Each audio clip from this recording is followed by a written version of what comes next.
I'm Jim. I'm Rhenda. I'm driving. He's driving. We're returning back to Pittsburgh from Washington, D.C., where we were visiting with Rhenda's brother and his wife. They worked there, they lived there, and we got to enjoy some of the blossoms. The blossoms were behind there. Rhenda's going to show you what it looks like outside right now that we've just entered back into Pennsylvania. This is not blossoms, by the way. These aren't blossoms. That is snow. So, spring has a little while yet to show up here. Spring is sprung. We're ready for spring, by the way. Yeah. So, we had a delightful Easter. We hope every one of you had a really great Easter too. If it's Easter, you celebrate. If it's Easter, you celebrate. Yes. We did meet some very nice Jewish people there who were out with their children, and their little daughter wanted to adopt Oliver and take him home. But anyway, we had a very nice weekend. We're just going to drive, make this a little bit short while we're in our car driving, just so that we can at least have done something well, done something, not so well, for today.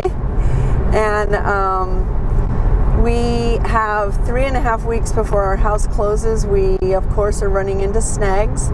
Not anything we can do anything about. We're waiting for the appraisal. Yeah. It's taking forever.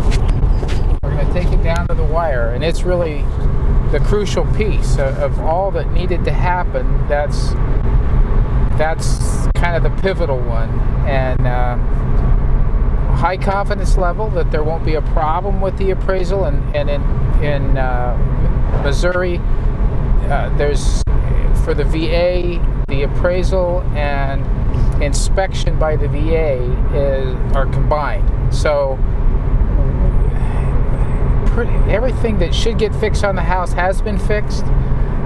We're confident on the appraisal coming out. Our realtor was able to do some very good comparables and has a high confidence level that the value is going to be there. So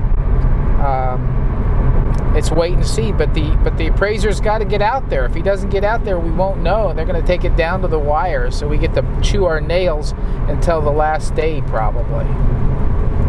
I'm not good at chewing nails, but I'll tell you what, I do have calmness, and so that's okay. Yeah. We had just such a delightful weekend. It was just incredible. So that makes it really nice. Jim got to take Friday afternoon and Monday morning off, and so he'll go back to work this afternoon. That worked really well for us. And if we think of anything else outstanding to say, we'll come back to you in just a little while. One of the things that we are going to purchase as soon as we know that the house closes is a measuring wheel to measure the land, so we can get the paddocks where they need to be, and just really it's for, there's so many reasons to have it for measuring distances instead of estimating with our eyes. Our market garden is going to require the layout of that, but the wheel is a lot easier to use than the tape that we have. Both have their place. Right. Now, as we have talked over the months about what we would do on our homestead to make money, we have often thought about a market garden and then backed off because of the workload of it, or just the apprehension of knowing how to do it all. But we have had very good luck with our gardens, and we are using the Market Gardener book by J.M. Fortier. That works for me. And we don't have the apprehension when we get the knowledge level, and so that is what we are going to be doing, is putting together a market garden slowly at first and then bigger, so that we'll be able to grow on a good acre and a half of market garden part that we will be able to make our income from. JM does a really great job of explaining really the background and some of the basic how-tos. He's very careful to disclose that his sizes, his choices are tailored to what he's doing, to his situation, and they're not necessarily the specific outline. The principles are there, and really his is more of a thought process of planning thoroughly, taking everything into consideration. For instance, when he's deciding on what to plant and when to plant it, he has already decided ahead of time the CSA baskets for each week, what they'll be. And so from that, he knows which plants he needs to have in the ground, and based on when the basket is to be delivered, he can back up from that date with the type of plant, the quantity of plants, and then in order to have it harvested and prepared, he knows when he has to first put the seeds in the ground, whether he's going to do them as starts or direct seeding. And so he can get his schedule in place based on what he plans to deliver and when he plans to deliver it. So that's the way he thinks, that kind of a process.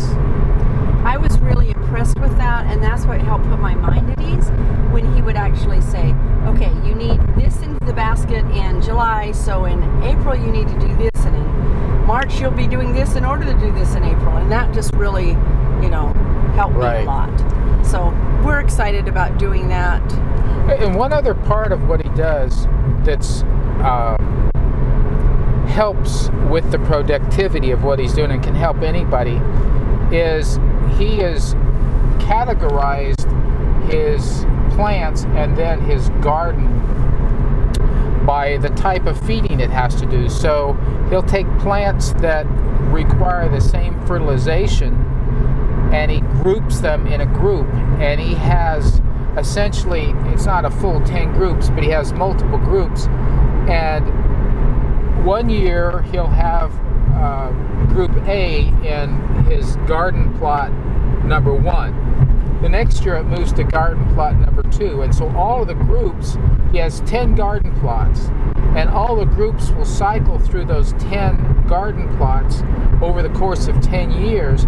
So they're never in the same garden plot until, the same kinds of plants aren't in the same garden plot.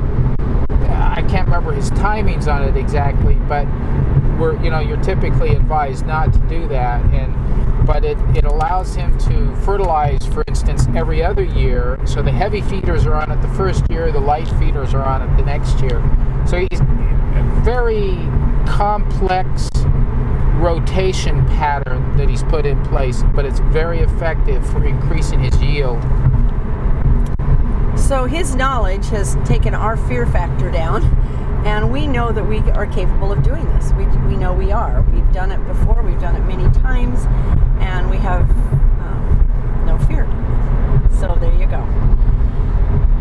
So if you have used a wheel for measuring and you know of a good one, I know that Justin Rhodes uses one, and I saw his on there. I've looked at some of the reviews, say some of them aren't worth it, some broke right after they got it, But if you know of one that you've used that's just been excellent, let us know in the comments. We are going to drive on the Pennsylvania Turnpike in pretty yucky conditions right now, and we're going to pay attention to the road. So we will see you on the other side.